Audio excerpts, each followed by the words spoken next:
दोस्तों, जैसा कि आपको पता है हमारी जो यूपीपीजीटी की प्रिपरेशन है वो ज़ोरों शोरों से चल रही है और इससे संबंधित एक राइटर है निस्सिम इज़िकल, जो एक बहुत बड़े और प्रोमिनेंट राइटर हैं और इसी से रिलेटेड आज हम टॉप 20 इंपॉर्टेंट एमसीक्यूज जो आज इस वीडियो में हम कवर करेंगे। और अगर आप इन एमसीक्यूज को प्रॉपर लगा लेते हैं तो ज़्यादा चांसेस है कि आपके यूपीपीजीटी के एग्जाम में यहाँ से 2 से 3 प्रश्न देखने के लिए मिले। तो बशर्ते आपको अच्छे तरीके से इनको कवर कर लेना है, दिमाग में भर लेना है, जिससे कि कोई भी चूक ना हो सके। तो चलिए शुरू करते हैं। तो हेलो दोस्तों, मैं हूं गौरव और आप देख रहे हैं अपना यूट्यूब चैनल टीचिंग बाय गौरव सर। तो इस वीडियो का जो पहला प्रश्न है वो है, it is a very Indian poem in English that parodies the craze for foreign in modern westernised ladies and their typical way of using English, which poem is this. यानी कि और जितने भी एमसीक्यूज है दोस्तों वो सभी हिंदी और इंग्लिश दोनों ही भाषाओं में मैं लेकर आया हूं, जिससे कि आपको कोई भी दिक्कत ना हो क्वेश्चन को समझने में और एक सही उत्तर का समझने के बाद सही उत्तर का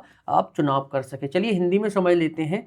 यह अंग्रेजी में एक बहुत ही भारतीय कविता है जो आधुनिक पश्चिमी महिलाओं में विदेशी के प्रति दीवानगी और अंग्रेजी का उपयोग करने के उनके विशिष्ट तरीके की पैरोडी करती है। ये कौन सी कविता है? A the patriot, B the monsoon, C good bye party for miss Pushpa TS, D the night of the scorpion. चलिए देख लेते हैं करेक्ट आंसर क्या होगा। जो करेक्ट उत्तर हो जाएगा वो हो जाएगा option C, good bye party for miss Pushpa TS. चलिए बढ़ते हैं अगले प्रश्न पर। नेक्स्ट हमारा क्वेश्चन है, lead us undeceptively to what comes after passion and let us die love as though we choose it for a reason, these line are from the pen of. यानी कि हमें निश्चल रूप से उस ओर ले चलो जो जुनून के बाद आता है और हमें मरने दो प्रेम जैसे कि हमने इसे किसी कारण से चुना हो। ये पंक्तियां किसकी कलम से हैं? ए जयंत महापात्र, बी निस्सिम इज़िकल, सी कमला दास या डी ए के रामानुजन। चलिए देख लेते हैं करेक्ट उत्तर क्या होगा। जो करेक्ट ऑप्शन हो जाएगा वो हो जाएगा ऑप्शन बी। चलिए बढ़ते हैं अगले प्रश्न पर। नेक्स्ट हमारा क्वेश्चन है, I want a human balance humanly, a poem of dedication who said. मैं मानवीय रूप से मानवीय संतुलन चाहता हूँ। ये जो वर्क है ये किसने कही? ये जो लाइन्स है ये किसने कही थी? ए जयंत महापात्रा, बी निस्सिम इज़िकल, सी कमला दास या डी ए के रामानुजन। चलिए देख लेते हैं करेक्ट उत्तर क्या होगा। जो करेक्ट उत्तर हो जाएगा वो हो जाएगा बी निस्सिम इज़िकल। चलिए बढ़ते हैं अगले प्रश्न पर। नेक्स्ट हमारा क्वेश्चन है, I have made commitments now, this is on to say where I am as other choose to give themselves in some remote and backward place, my backward place is where I am, these line are from the pen of background casualty। जो work है यहाँ से ली गई है। मैंने अब प्रतिबद्धताएं कर ली हैं, यह इस पर है यह कहना कि मैं कहाँ हूँ, जैसे दूसरे खुद को समर्पित करना चुनते हैं। किसी दूर दराज और पिछड़े स्थान पर मेरा पिछड़ा स्थान वह है जहाँ मैं हूँ। यह पंक्तियाँ किसकी कलम से हैं? ए जयंत महापात्र, बी निस्सिम इज़िकल, सी कमला दास या डी ए के रामानुजन। चलिए देख लेते हैं करेक्ट उत्तर क्या होगा। जो करेक्ट उत्तर हो जाएगा वो हो जाएगा ऑप्शन बी निस्सिम इज़िकल की कलम से है। चलिए बढ़ते हैं अगले प्रश्न पर। नेक्स्ट हमारा क्वेश्चन है, unasked as the day decline she brought her small breast to be cared, these line are from the pen of. यानी कि बिना मांगे जैसे ही दिन ढला उसने अपने छोटे स्तनों को बाहर निकाला सहलाए जाने के लिए। ये पंक्तियां किसकी कलम से है? ए निस्सिम इज़िकल, बी जयंत महापात्र, सी कमला दास या डी ए के रामानुजन। चलिए देख लेते हैं करेक्ट उत्तर क्या होगा। आपको भी पता होगा, काफी इजी सा क्वेश्चन है। जो करेक्ट उत्तर हो जाएगा वो हो जाएगा ऑप्शन ए। चलिए बढ़ते हैं अगले प्रश्न पर। नेक्स्ट हमारा क्वेश्चन है, my job is such no one is giving me bribe. बहुत इंपॉर्टेंट क्वेश्चन है ये वाला, बार बार रिपीट हुआ है दोस्तों। दिस अपीयर इन, यानी कि मेरी नौकरी ऐसी है मुझे कोई रिश्वत नहीं दे रहा है, ये किस में आता है?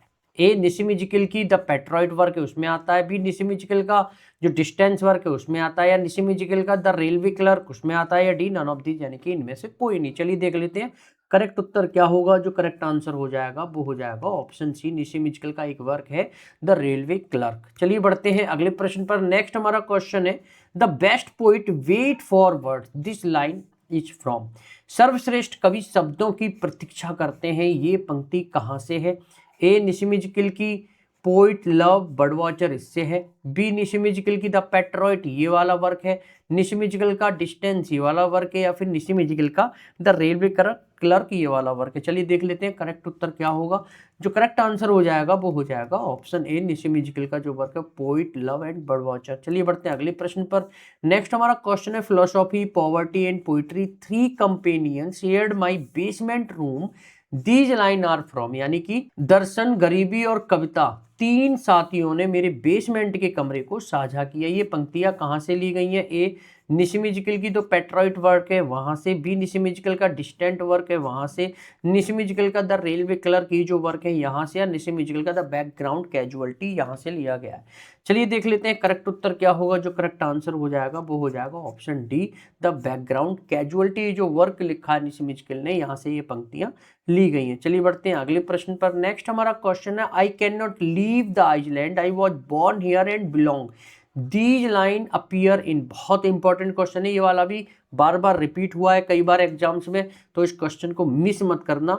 मैं द्वीप नहीं छोड़ सकता, मैं यहाँ पैदा हुआ हूँ और यहीं का हूँ, ये पंक्तियां किस में आती हैं? ए, निशिमिजिकल की आइलैंड में, बी निशिमिजिकल का द पेट्रॉइट में, सी निशिमिजिकल का डिस्टेंस में, या डी निशिमिजिकल का द रेलवे क्लर्क में। चलिए देख लेते हैं करेक्ट उत्तर क्या होगा। जो करेक्ट आंसर हो जाएगा वो हो जाएगा ऑप्शन ए, आइलैंड नाम का ये जो वर्क है इसमें ये पंक्तियां देखने के लिए मिलती हैं। चलिए बढ़ते हैं अगले प्रश्न पर। नेक्स्ट हमारा क्वेश्चन है, any time any day I am not believing in ceremony, always I am enjoying your company, these lines appear in.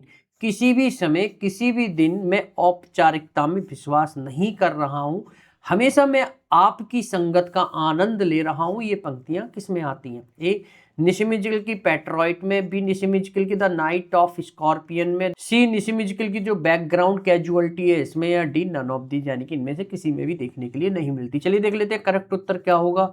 जो करेक्ट आंसर हो जाएगा वो हो जाएगा ऑप्शन ए, पेट्रॉइट नाम का जो वर्क है इसमें ये लाइन देखने के लिए मिलती है, और बहुत इंपॉर्टेंट लाइन है, बार बार एग्जाम में रिपीट हुई है, बहुत इंपॉर्टेंट क्वेश्चन ये बन जाता है, तो इसको मिस मत करना। जितने भी मैं क्वेश्चन पर जोर डालकर बोल रहा हूँ इसको लर्न कर लेना, समझ लेना, याद कर लेना, वो क्वेश्चन को मिस मत करना दोस्तों, याद करके जाना। चलिए बढ़ते हैं अगले प्रश्न पर। नेक्स्ट हमारा क्वेश्चन है, ancient Indian wisdom is 100% correct, this line appear इन।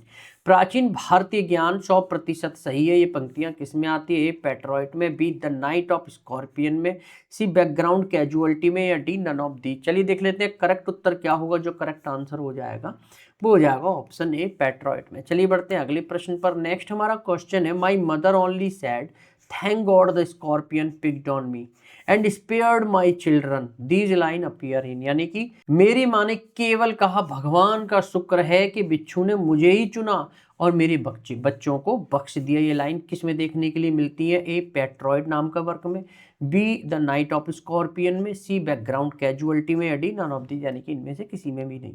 चलिए देख लेते हैं करेक्ट उत्तर क्या होगा। जो करेक्ट आंसर हो जाएगा वो हो जाएगा option B, the night of scorpion में। चलिए बढ़ते हैं अगले प्रश्न पर। नेक्स्ट हमारा क्वेश्चन है, the night of scorpion appear in. The night of scorpion किस में देखने के लिए मिलती है? ए, किस संग्रह में? एग्जैक्ट नेम में, बी हिम्स इन डार्कनेस में, सी अ टाइम टू चेंज, या डी नन ऑफ दी। चलिए देख लेते हैं करेक्ट आंसर क्या होगा। जो करेक्ट उत्तर हो जाएगा वो हो जाएगा option A, the exact name. चलिए बढ़ते हैं अगले प्रश्न पर।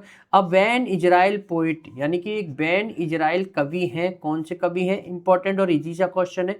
कमला दास, निशिमिजिकल, विक्रम सेठ, या सलमान रश्दी। चलिए देख लेते हैं करेक्ट उत्तर क्या होगा। जो करेक्ट आंसर हो जाएगा वो हो जाएगा ऑप्शन बी, निशिमिजिकल। चलिए बढ़ते हैं अगले प्रश्न पर। नेक्स्ट हमारा क्वेश्चन है, in India which I have presumed to call mine, I acknowledge without hesitation the existence of all darkness, mister Naipaul discovered to other country, I am a foreigner, in India I am an Indian, this excerpt appear in an essay which is written by a famous modern Indian poet, name the poet and the work। यानी कि उस भारत में जिसे मैंने अपना कहने का साहस किया है, मैं बिना किसी हिचकिचाहट के उस सभी अंधेरे के अस्तित्व को स्वीकार करता हूं जिसे मिस्टर नैपॉल ने खोजा। अन्य देशों के लिए मैं एक विदेशी हूं, भारत में मैं एक भारतीय हूं।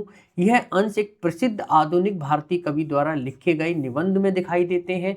कवि और रचना का नाम बताइए। ए, महापात्रा का जो रिलेशनशिप है वहाँ, बी इजिकल का जो वर्क है नाइपॉल्स इंडिया एंड माइन इसमें, सी कमला दास का जो वर्क है माई स्टोरी इसमें, या डी नन ऑफ दी। चलिए देख लेते हैं करेक्ट आंसर क्या होगा।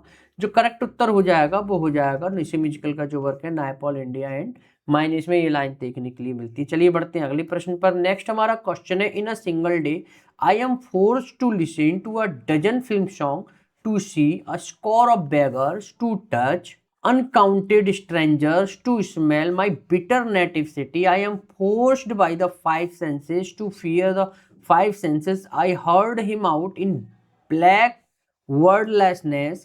This excerpt is from him in darkness, composed by, यानी कि कवि कहता है कि जिन 5 इंद्रियों से हमें दुनिया का अनुभव लेना चाहिए, शहर के इस माहौल ने उन इंद्रियों से डरना सिखा दिया है। शहर की गंदगी, शोर और भीड़ ने उसकी संवेदनाओं को बोझ बना दिया है। यह अंश हिम्स इन डार्कनेस नाम का जो वर्क है वहां से लिया गया है। ये किसने लिखा है? ए कमला दास, बी सरोजनी नायडू, सी तोरू दत्त या डी निशी। चलिए देख लेते हैं करेक्ट आंसर क्या होगा। जो करेक्ट उत्तर हो जाएगा वो हो जाएगा ऑप्शन डी निशी। चलिए बढ़ते हैं अगले प्रश्न पर। नेक्स्ट हमारा क्वेश्चन है, निशी वॉज बॉर्न, यानी कि निशी का जन्म कब हुआ था? ए 16 दिसंबर 1924, बी 17 दिसंबर 1924, सी 18 दिसंबर 1924 या डी नन ऑफ दीज, यानी कि इनमें से कोई नहीं। चलिए देख लेते हैं करेक्ट उत्तर क्या होगा। जो करेक्ट आंसर हो जाएगा वो हो जाएगा ऑप्शन डी 16 दिसंबर 1924। चलिए बढ़ते हैं अगले प्रश्न पर। निशी सफर्ड फ्रॉम, यानी कि निशी किससे पीड़ित थे? ए कंजप्शन से, बी अल्जाइमर से, सी इंसोमेनिया से या डी राइटर्स क्रैम्प से। चलिए देख लेते हैं करेक्ट उत्तर क्या होगा। जो करेक्ट आंसर हो जाएगा वो हो जाएगा ऑप्शन बी अल्जाइमर, जिसे भूलने की बीमारी या स्मृति लोग भी कहा जाता है। चलिए बढ़ते हैं अगले प्रश्न पर। नेक्स्ट हमारा क्वेश्चन है, who married Daisy Joseph. Daisy Joseph नाम की जो लड़की है इससे शादी किसने की थी? ए निशी ने, बी जैन महापात्रा ने, सी विटमैन ने या डी मुल्क राज आनंद ने। चलिए देख लेते हैं करेक्ट आंसर क्या होगा। जो करेक्ट उत्तर हो जाएगा वो हो जाएगा ऑप्शन ए निशी। चलिए बढ़ते हैं इस वीडियो के अंतिम प्रश्न पर। A poem is an episode but poetry is something more, who said. बहुत इंपॉर्टेंट लाइन से दोस्तों, और ये वाला प्रश्न बार बार रिपीट हुआ है, बहुत इंपॉर्टेंट है, इसको याद कर लेना हर हाल में। हिंदी में पढ़ लेते हैं। कवि कहना चाहते हैं कि कविता लिखना तो बस एक पल का काम हो सकता है, लेकिन उसके पीछे जो भावना, जीवन की गहराई, जिसे पोइट्री हम कहते हैं, वो होती है, वो बहुत विशाल और निरंतर चलने वाली प्रक्रिया है। ये बात किसने कही थी? ए कमला दास, बी निशी, सी विटमैन या डी नन ऑफ दीज, यानी कि इनमें से कोई नहीं। चलिए देख लेते हैं करेक्ट आंसर क्या होगा। जो करेक्ट उत्तर हो जाएगा वो हो जाएगा ऑप्शन बी निशी। तो इस तरीके से दोस्तों हमने इस वीडियो में निशी से रिलेटेड इंपॉर्टेंट, बहुत इंपॉर्टेंट टॉप 20 एमसीक्यूज को कवर किया है। आशा करता हूं ये वीडियो आज आपके लिए बेनिफिशियल रही होगी। तब भी अगर कोई कंसर्न या किसी राइटर से रिलेटेड कोई प्रॉब्लम या ग्रामर या वोकैब से रिलेटेड कोई भी कंसर्न या प्रॉब्लम है तो आप मुझे नीचे कॉमेंट करके बता सकते हैं। बाकी अगली वीडियो में हम एक नेक्स्ट राइटर के साथ प्रीवियस ईयर के टॉप 20 एमसीक्यूज कवर करेंगे। तो अगर आप जितने मैंने एमसीक्यूज वीडियो फॉर्मेट में, शायद ये 4th पार्ट है इस वीडियो का, ये वीडियो अगर आप देख लेते हो निशी से रिलेटेड एमसीक्यूज की, तो डेफिनेटली यहाँ से आपकी यूपीपीजीटी के एग्जाम में 2 से 3 प्रश्न आसानी से देखने के लिए मिल जाएंगे, क्योंकि ये जितने भी एमसीक्यूज या क्वेश्चंस मैंने कराए हैं सभी मोस्ट इंपॉर्टेंट और प्रीवियस ईयर से रिलेटेड बार बार पूछे जाने वाले क्वेश्चंस हैं, तो इनको मिस मत करना। बाकी अगली वीडियो में आपसे दोबारा से मुलाकात करते हैं। और हाँ, अगर पहली बार मेरी वीडियो को देख रहे हो तो चैनल को सब्सक्राइब कर मेरे से जुड़ सकते हैं और नोटिफिकेशन के बेल आइकन को ऑल पर करके सेलेक्ट कर सकते हैं। अगली वीडियो में दोबारा से मुलाकात करते हैं। तो thanks for watching this video.